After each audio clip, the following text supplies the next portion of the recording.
beginning, we were just dealing with what we had in front of us. Okay, we have these 15 kids. We have this one classroom. Oh, well, now we've got a stage. Okay, that's great. What can we do with this stage? Well, we don't have any money for any sets.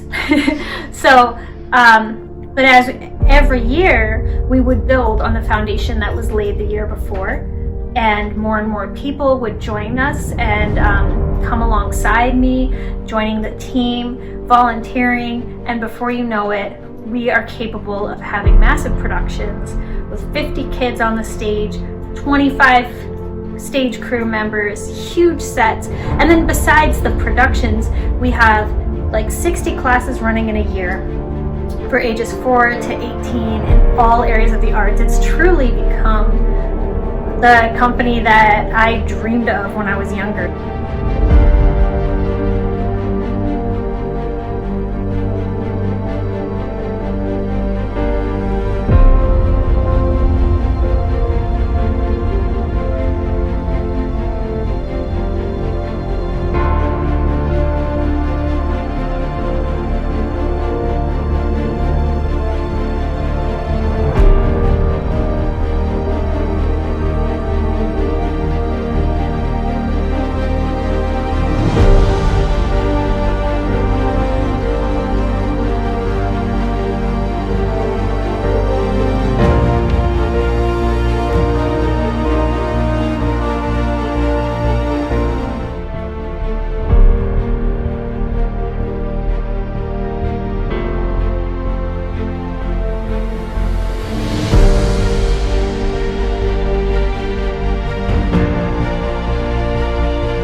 My name is Jennifer Keating-Roca, and I am the director of Illuminate.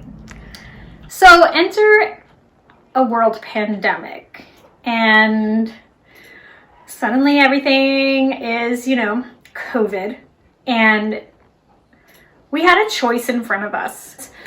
Put the pause brakes on for this year and let everything settle down, but that's not what we do. We take what's in front of us. So maybe there's a way to kind of walk through it. And I always say that. I say that we were blazing a path through the pandemic, walking through the pandemic, but really it's like we were leaping and trying to dodge these sharp spikes in the road. Like everything about this journey was difficult.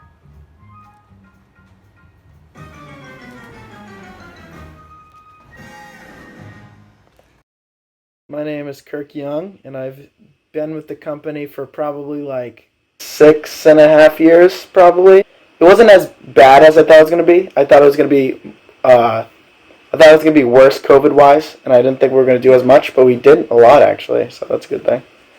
One of the guidelines that we were following was the use of mask breaks. The students were allowed to have a mask break when they were sitting in their mask break chairs, and only when they were sitting in these chairs.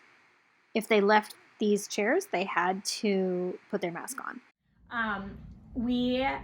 Kirk came up with the term COVIDify, and we had to basically look at all of our games and improvs and COVIDify them so that it would be okay, but still, we would still have the opportunity to somewhat build teamwork. So I think we did it. So my name is Sarah Elizardo. I have been with the company for probably almost 8 years now, I think. I will totally admit that at the beginning of the year, I was like, I don't even know if this show is gonna happen. Like, we're planning this, we cast people, we're teaching them dances and all these things, but like, we don't have a space, like, we don't have a stage, we don't know what we're gonna do with sets, like, there's no fly system, like, we don't have any stage crew. Like, this all sounded crazy, and I was like, is this gonna actually happen?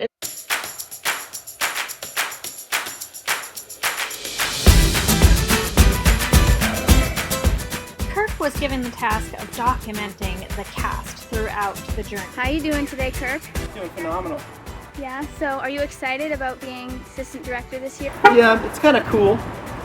I have a lot more power than I did before. Hello, how we doing, Tegan? I'm doing good. I have a question for you today. How do you like acting with the mask on? It's okay. Find it hard to breathe a little. Yeah. What about when you dance? Is it more difficult? Yes, because then I start breathing and then it's all going in my mouth. Yeah, that's brutal. You keep turning my life around. Okay, so my name is Michelle McWilliams. So my daughter, all my children, my older two, were students here.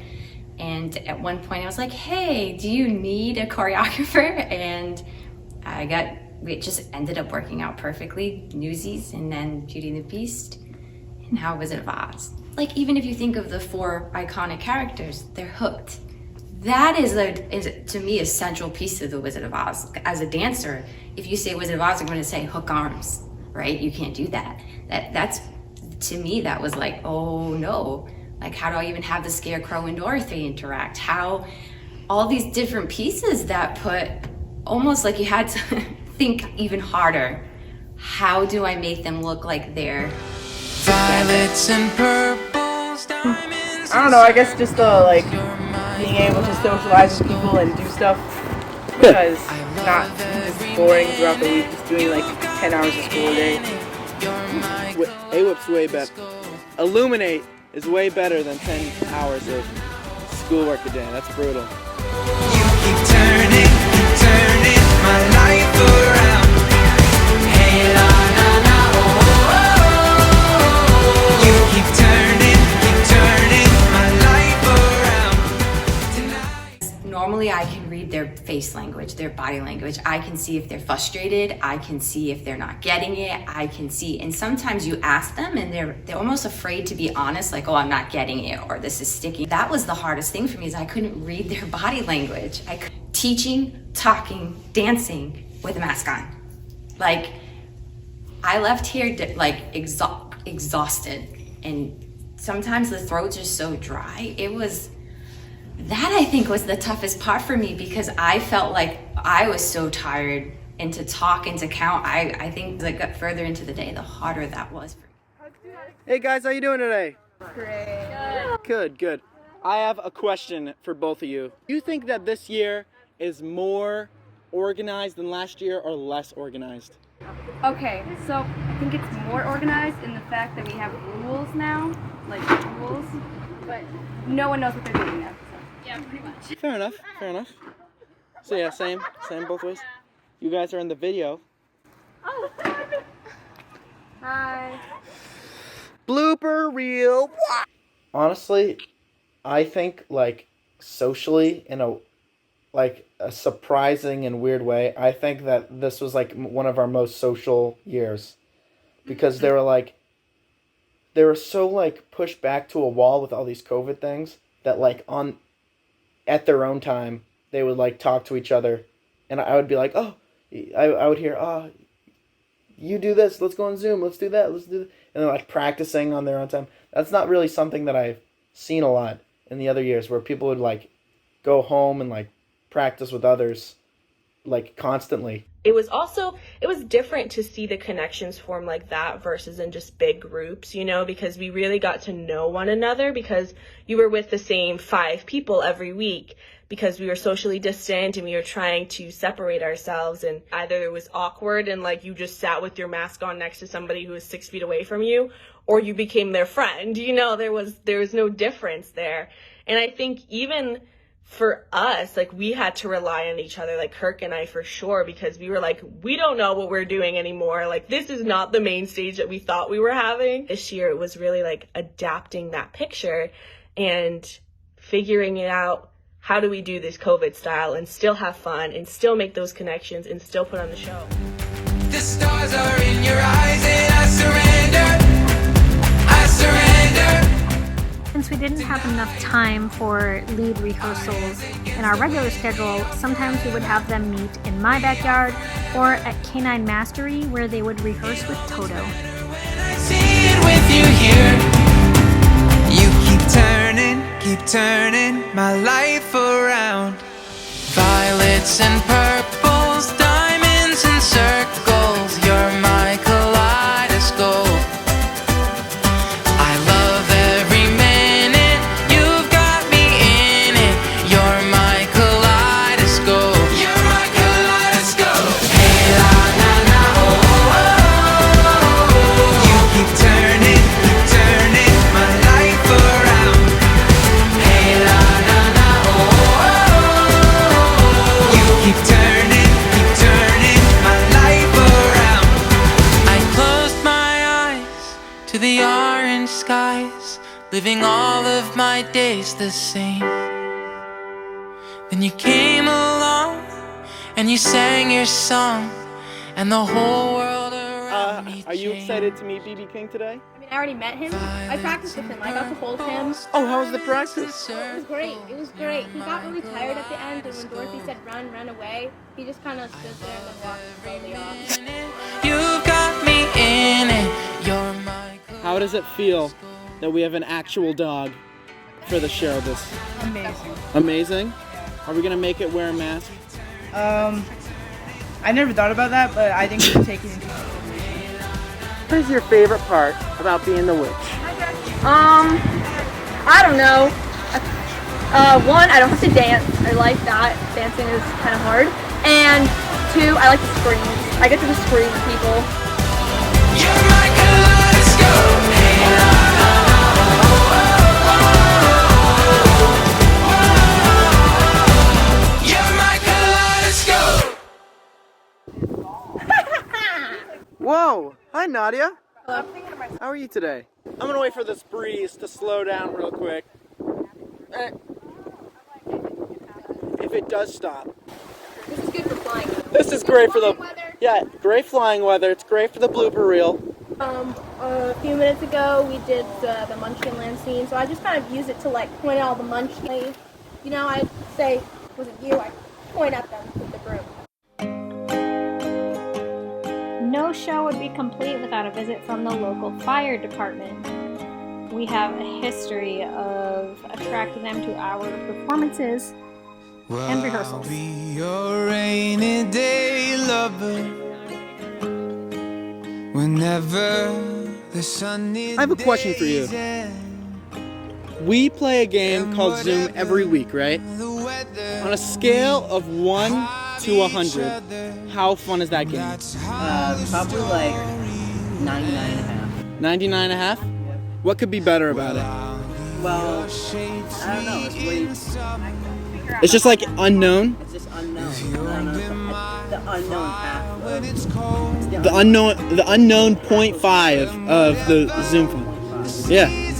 Well, we'll keep on breathing. Well, it's definitely more difficult to choreograph things that you can't get too close to each other, and that puts a hitch in a lot of the stuff that I'm sure regular productions of this play do. So it's difficult, but with clever choreography and apt learners, we have a way to get around it.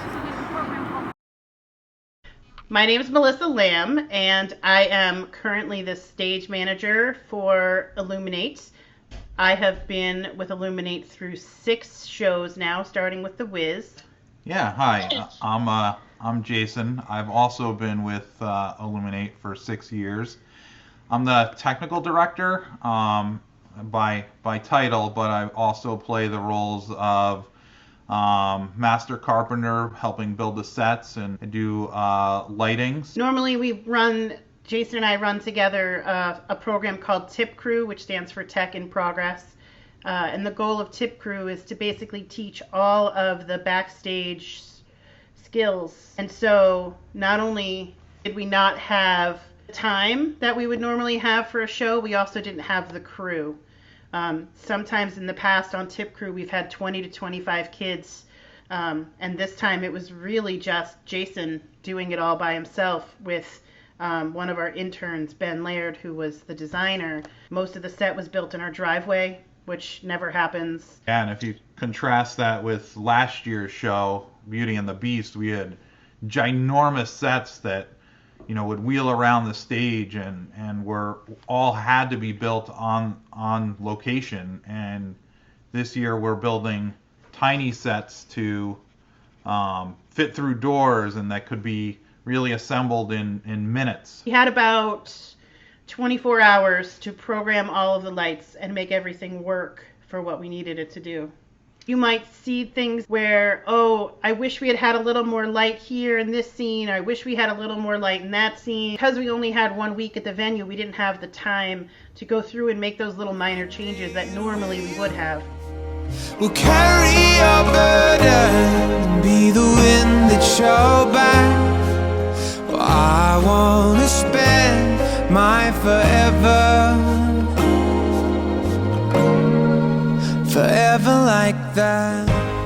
Okay, my name is Stephanie LaFond, and I am the costume designer at Illuminate. I really cut corners this year because I didn't have the budget and the manpower to make anything. So I think, well, okay, I did have a lot of manpower in my house, but I won't have. They did a very good job. But if I had more people, the Winkies definitely would have been a little more formal. What can I do in my house quickly with my small team of family? And I mean, with someone like Belle, Kelsey was over my house, and you know, we had multiple fittings, and because I have someone in my house that's similar to a Emerald cast member and similar in size to a Ruby cast member, I kind of used them as a gauge and then kind of figured it out on the fly as we went. I definitely was cutting dresses to size the week of the show. Sweet melody, and the tune can keep changing, the love I'll keep arranging. One of my favorite moments was like building like the house. Well, not building it, but like putting the pieces back. I didn't build the house. That was all like the lambs and stuff. They did great. Mr. Lamb. But like taking apart the house for the show, but like the first day when we were learning it was kind of funny. It was kind of funny just to like do something like that. So the house was something that we knew we needed early on. That looks like a house and then breaks apart somehow and ends up on the other side of the stage. So, you know, we were just like, hey, let's just do what we know how to do. And I think I started with a couple of flats, got it in the right shape, and then took a jigsaw to it to chop it up, and then had the fun job of figuring out how we're going to put this back together so it'll actually stand up. So how are we going to make it work? We thought it was the pieces were bigger than I think anybody thought, but to make them smaller, it was nearly impossible to keep the thing standing upright. So, Right. We also had the issue where the space we were using only had a standard size door on the way in, so it couldn't be bigger than 36 inches wide or it wouldn't have come in. So like all of these limitations really changed the way that we would, but it took a lot of practice. Those kids who worked behind that worked so hard to learn how to do it and hold the wall upright so that it didn't fall. I'm gonna spend my forever. The nice thing is we were far enough along in COVID mask requirements that there was a lot of neat things that we could purchase. So we were able to get like the witch and the lion, just a printed mask, and then I, just made a background mask that it attached to, so that they were able to, have part of their face with expression. So I think the mask challenged them, and I think instead of complaining and saying, oh, this could have been so much better if we didn't have this, they accepted it and they pushed through it. And to me, I walked away blown away, because I think they could have complained. They could have found every reason not to do this, but they didn't. They pushed through. And it was hard. It wasn't easy. I think if you talk to any of them, they're not going to say, well, it's ideal. But they accepted their circumstances and rose to it. No, with someone like the Tin Man, especially, I remember sitting there the night of the show watching you guys film the show, and I'm thinking, I'm really glad that I made the Tin Man a flexible costume, because with the choreography it never would have worked with something stiff. So, and that was something I didn't really know until I was watching it.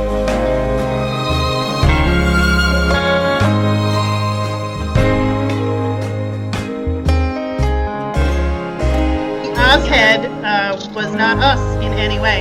So Ben Laird drew some concept drawings. I said to Ben, I think the best way to make this is with chicken wire and paper mache. And he said, yeah, sure, that's easy. Not knowing at the time that he had never actually worked with paper mache or chicken wire before. And then he's the one who designed the whole lever system that ended up being in the final show. He got that inspiration from those Nutcracker dolls. So he used that as his inspiration on how to make the mouth open and closed, and it worked great. We're trying to build this rainbow and keeping in mind that it has to fit in the back of a car and be assembled on site in about an hour. Turned out okay. Not I don't think we're like, wow, that was the best rainbow we could have come up with, but given the time constraints, I think it's pretty impressive for what we did. When it came to putting the rainbow together, the kids really came together and helped, right? Yeah. I mean, we didn't have the same size crew, but Right. Kids came, masks on, and ready to, glue a rainbow together and tape lights onto it. And Yep. One thing about the rainbow is that it looks really great in the pictures, but it doesn't really come across in the film very well. And that's one of those details that we would have caught earlier on if we had had more time. It's almost like we were so determined to be a team that carried us through. That, we couldn't have the 4 characters link arms, and we couldn't link arms, but we did. We were like, all right, we're gonna help each other through this, and we're gonna find a way, even if it doesn't make any sense in the moment. I mean, it's kind of satisfying in a way, because it's like a lot of people talk to me and they're like, so how's your acting group doing? Mine's canceled. I'm like, oh, mine's still going. And it was kind of like a braggy thing. And I was like, it was almost like just kind of cool for us to do something and actually succeed. Yeah. So probably one of my favorite parts about it was thinking this is the next generation of AWIP students. Yeah. And it's you don't even realize how awesome they are and how much better than me that they are. And I'm like, wow. You've got a killer cast the upcoming years.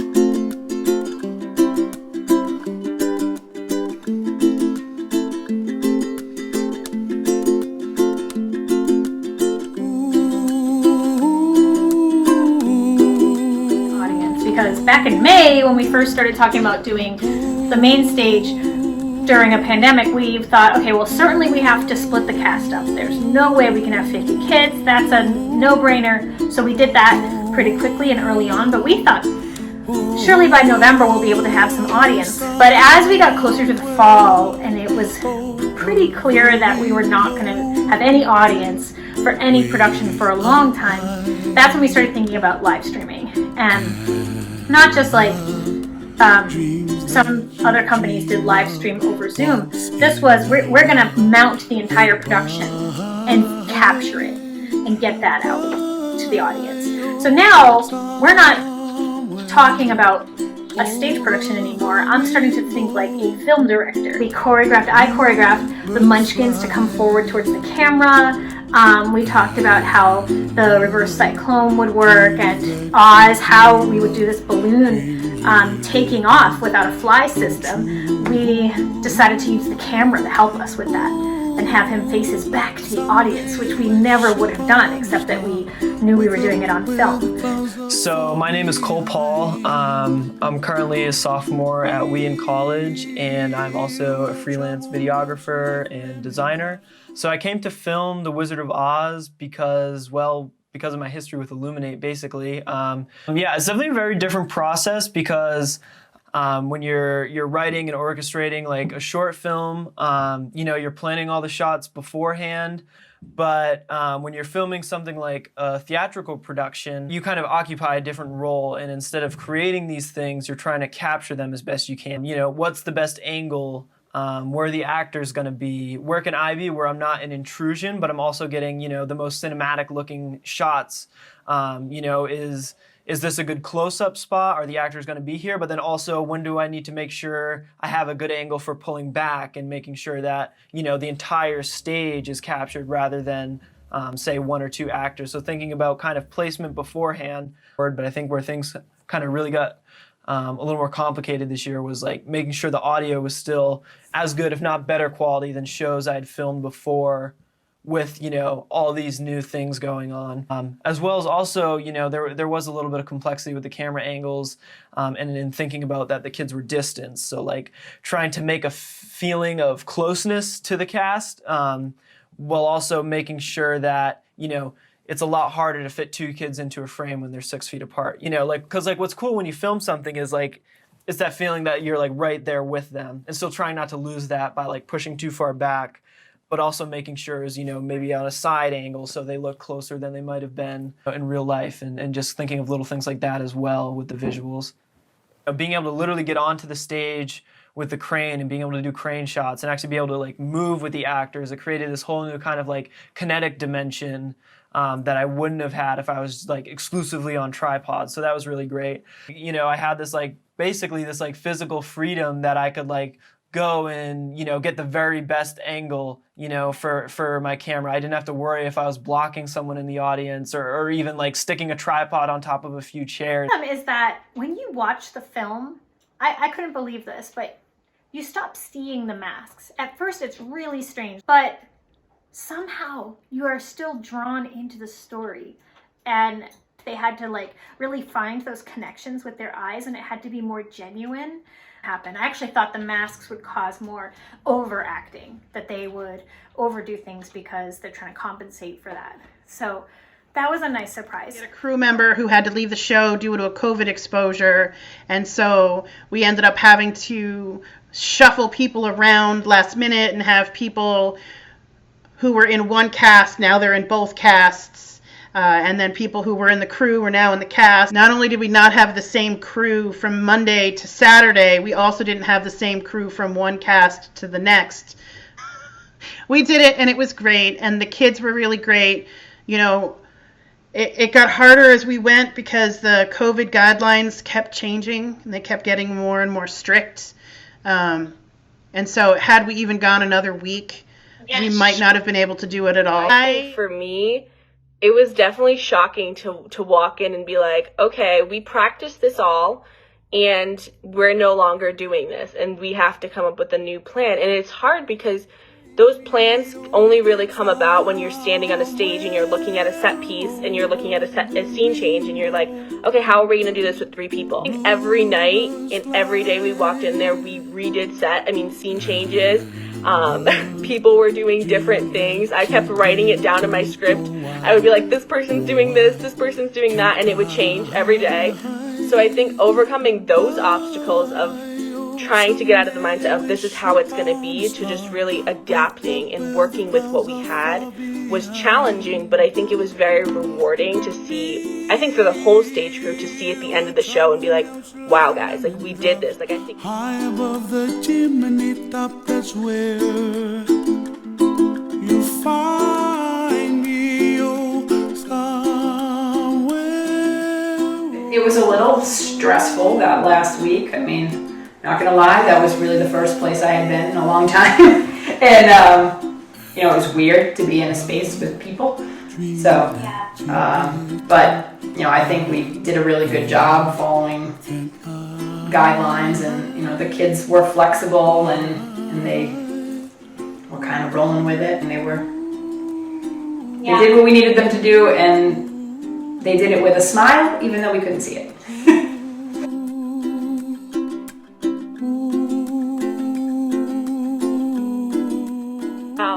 So one of the nights, I think Ben wanted to ride the bike so bad. Here, Ben, take the skirt and take the hat. And Ben rode across the stage. And I'll never forget hearing Mrs. Lamb and everybody dying laughing from the balcony as Ben rode around the stage. It was so funny, and I think that was probably my favorite memory. But like the boys backstage were like having the time of their life. It was so funny. They were like laughing with each other, like joking about the script, like all of these things. And I'm like, this is things that are normal that we thought we weren't going to be able to have because of masks and because of COVID, but we still got to see. I think that was incredible too.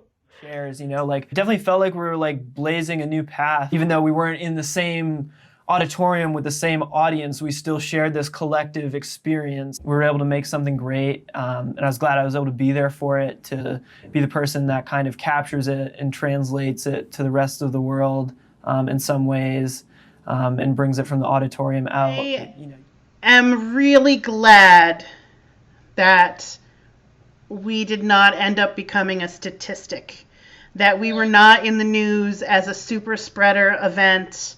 I am unbelievably grateful to have to sing with a mask on, act with a mask on.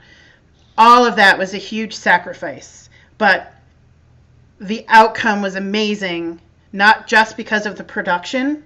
The production looked really great, but it was amazing because we were able to keep everyone healthy. Is that we just proved that the rules work, that all of these things that we're doing really helped make it a great show for everyone and a safe show for everyone. When you look at the important parts of being in a show, you know, it's the performance, it's the singing, it's the dancing, it's, you know, the camaraderie. I think that we were able to do that really, really well. Shake your elbows! Shake your elbows! Shake your elbows! Shake your shoulders! Shake your shoulders! Shake your head! Shake your head! Shake your head! Shake your head!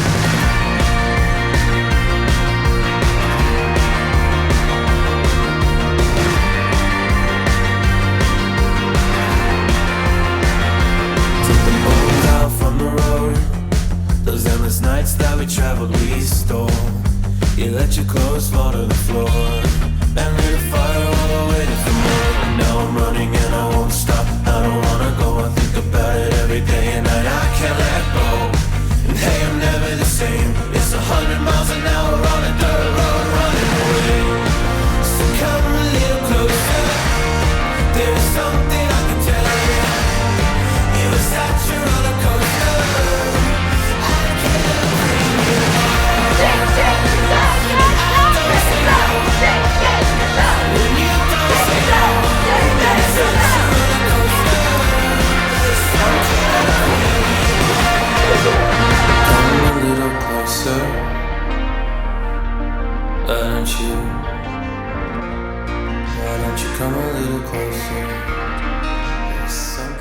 Being isolated, and you're like, I remember walking into the building the first day and be like, people, like, this is so great to be with people in the same room. It didn't matter that I had to be separated or distanced or had the mask on. It was that I got to be part of a community.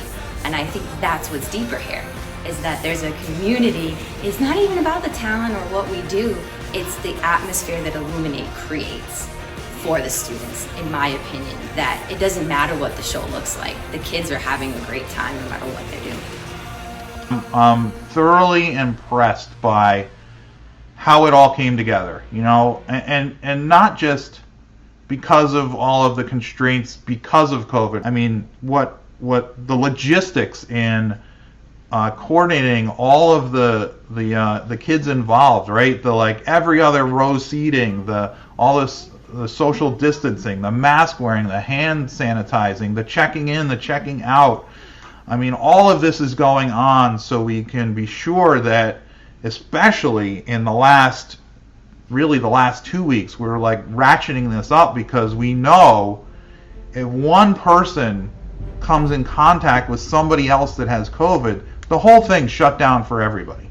Like, and that's not fair. So I think that's what I'm most impressed with, that everybody came together like that, and that it could happen, you know, including stuff that we've never done before. I mean, we did it. With those extremes, somehow we were able to find this middle ground. We were able to drop the differences and work together and put this production on, the cast, the crew, and it really just inspires me that no matter what might come, I feel like if we can put this production on and get a message across to an audience under these circumstances, there's no telling where we could go next. I think that we have learned that, you know, we all see the shows just getting bigger and bigger and greater and grander, and we had the entire thing ripped out from under us, but it didn't shake us. Privilege and an honor to work with you this semester. The most difficult semester ever in all of our history, probably in all of your history. We hopefully will never walk through a pandemic ever again. That doesn't matter how crazy the world is, pandemic, divisions, that you guys can put that aside and you can come together, because that's how God made us to be. We're all supposed to, we need each other to make it down the road.